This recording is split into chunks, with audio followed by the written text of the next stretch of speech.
When people say, what is New Orleans music? What is it distinct about New Orleans? What is so different? I mean, you just point them to a brass band and they get the picture really quick.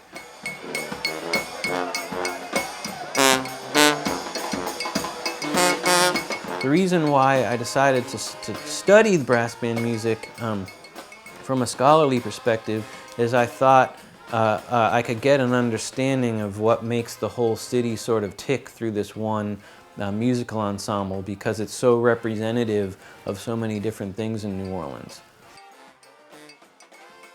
In one sense, a brass band is a brass band. They've all got tubas and marching drums, and they've all got trumpets and trombones and usually a saxophone. Every band has their own sound. And it's funny, I asked Keith Frazier of Rebirth about this, and he says, I don't know. I can tell Rebirth when I hear it. I don't know what it is we do. It's some type of magic.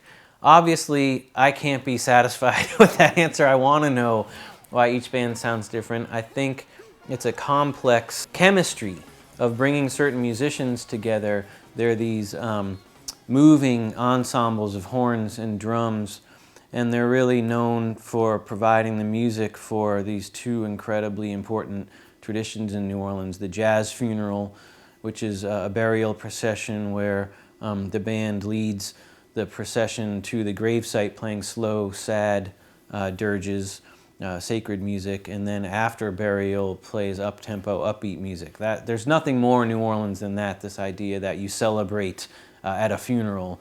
And the music is what makes it happen. The music is creating the slow tempos that people march to when they're mourning, and creates the upbeat, happy tempos and music when people are ready to celebrate this person who's passed on. And then related to that is these second line parades, which are these weekly parades on Sunday afternoons that have been happening for 100 years or more, where community organizations, they're called social aid and pleasure clubs, hire a band to parade through their neighborhood, and everyone from the neighborhood comes out and joins in and marches along. So the brass band is not just the soundtrack to those events, but basically they create the energy and the feeling and the emotion and the sense of what it is to be in New Orleans and to appreciate it here. And because of that, they basically marched off the streets and into the clubs and concert halls and festival grounds that we all go to when we want to taste of New Orleans music.